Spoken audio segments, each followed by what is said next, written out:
چل سکے یعنی جو وہاں تک پہنچ سکے، چل سکے یعنی جو وہاں تک جانے کی تکلیفوں کو برداشت کر سکے. بات سمجھ میں آئی؟ جانے کی جو وہاں تک پہنچ سکے. چل سکے کا مطلب یہ ہوا. تو وَلِلَّهِ اور اللہ کے لیے، عَلَى النَّاسِ لوگوں پر، حِجُّ الْبَيْتِ یعنی اس گھر کا حج کرنا ہے، من استطاع کس کے لیے؟ جو استطاعت رکھے، الیہ سبیلا وہاں تک چلنے کی. بات سمجھ میں آئی؟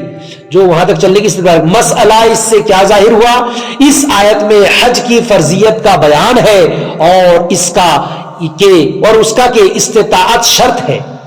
یعنی حج کرنے کے لیے شرط کیا ہے؟ حج کرنے کے لیے کیا شرط ہے؟ پیسہ ہو، یا تو پھر وہاں تک پہنچنے کی استطاعت ہو، آپ کے اندر طاقت ہو. آپ لوگ صرف سن رہے ہیں، کچھ سمجھ رہے ہیں کہ نہیں؟ ہاں، یہ فرض والی بات ہے، اس کو ٹھیک سے سمجھیے. تو وہاں تک پہنچنے کی جس کو استطاعت ہو، یعنی حج کرنے کے لیے استطاعت شرط ہے. بات سمجھ میں آئی؟ نماز پڑھنے کے لیے کیا شرط ہے؟ سنت نماز پڑھنا شرط ہے نا؟ نفل پڑھنا شرط ہے؟ سنت پڑھنا شرط ہے. ٹھیک بولے. نماز کے لیے وضو شرط ہے. کیا شرط ہے؟ وضو شرط ہے. تو حدیث شریف میں ہے، سید عالم صلی اللہ تعالی علیہ وسلم نے اس کی تفسیر زاد و راحلہ سے فرمائی. یعنی زاد یعنی توشہ، کھانے پینے کا انتظام اس قدر ہونا چاہیے کہ جا کر واپس آنے تک کے لیے کافی ہو. استطاعت کا معنی کیا ہے؟ وہاں جا کر واپس آنے تک کے لیے کافی ہو. اتنا توشہ ہونا تو واپس آنے تک کے لیے کافی ہو.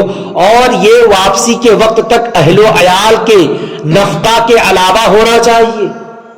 اہل و عیال کے لیے بھی الگ ہونا، خود کے لیے بھی ہونا چاہیے. راہ کا امن بھی ضروری ہے. راہ میں اگر خطرہ ہو تب بھی آپ استطاعت نہیں رکھتے ہیں. راہ میں امن و امان کا بھی ہونا ضروری ہے.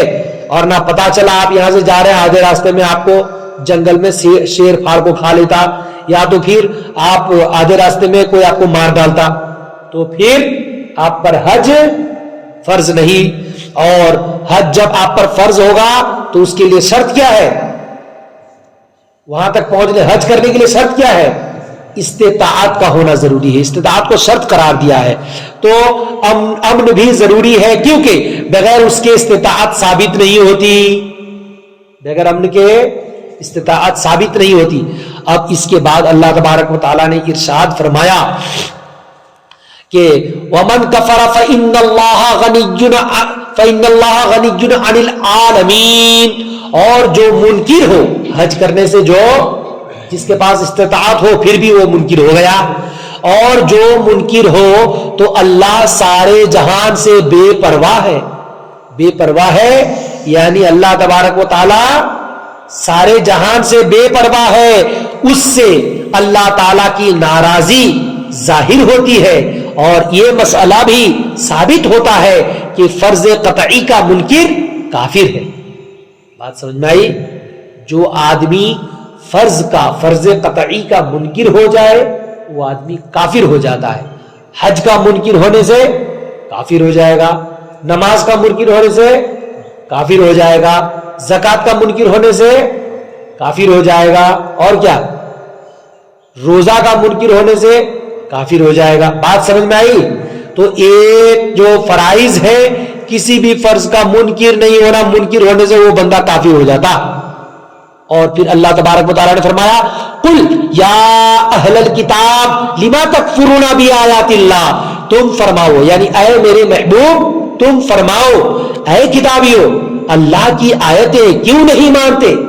اللہ کی آیتیں کیوں نہیں مانتے جو سید عالم صلی اللہ تعالی علیہ وسلم کے صدق نبوت پر دلالت کرتی ہے؟ ماننا چاہیے. کیوں نہیں مانتے؟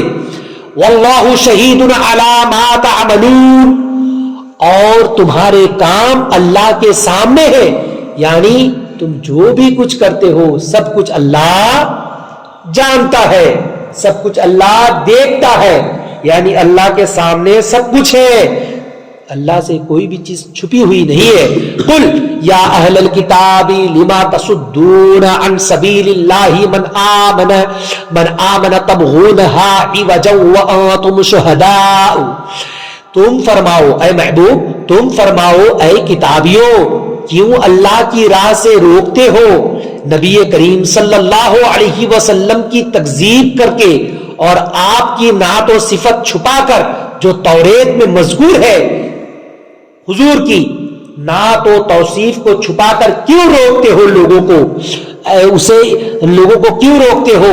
تم فرماؤ اے کتابیوں، کیوں اللہ کی راہ سے روکتے ہو اسے جو ایمان لائے، اسے ٹیڑھا کیا چاہتے ہو اور تم خود اس پر گواہ ہو. یعنی تم لوگوں نے خود کتاب میں پڑھا، توریت میں ہے کہ نہیں، توریت میں انجیل میں حضور کی آمد سے پہلے سب کچھ بتا دیا گیا تھا کہ ایسے پیغمبر تشریف لانے والے ہیں. بات سمجھ میں آئی؟ ایسے پیغمبر تشریف لانے والے ہیں، ان کو ماننا، یہ آخری پیغمبر ہے، ان پر ایمان لے آنا، ان کی ہر بات پر تصدیق کرنا، ہر بات کو تصدیق کرنا، ہر بات کی تصدیق کرنا اور ان کی فرما برداری کرنا. یہ ساری باتیں آسمانی پہلی کتابوں میں لکھی ہوئی تھی، تو اسی چیز کو بتایا جا رہا ہے. اے محبوب تم فرماؤ اے کتابیوں، کیوں اللہ کی راہ سے روکتے ہو اسے جو ایمان لائے، اسے ٹیڑھا کیا چاہتے ہو، یعنی اسے تم راستے سے بھٹکانا چاہتے ہو، اسے ٹیڑھا کیا چاہتے ہو اور تم خود اس پر گواہ ہو. بات سمجھ میں آئی؟ تم خود اس پر گواہ ہو کہ سید عالم صلی اللہ علیہ وسلم کی نعت توریت میں مکتوب ہے اور اللہ کو جو دین مقبول ہے وہ صرف دین اسلام ہی ہے. بات سمجھ میں آئی؟ وَمَا اللَّهُ بِغَافِلٍ عَمَّا تَعْمَلُونَ، اور اللہ تمہارے کتکوں یعنی برے کام، اللہ تمہارے کتکوں سے بے خبر نہیں، یعنی تم جو بھی کچھ کرتے ہو سب کچھ اللہ تبارک و تعالی جانتا ہے. اللہ پاک تمہارے کاموں سے، تمہارے برے کاموں سے بے خبر نہیں ہے.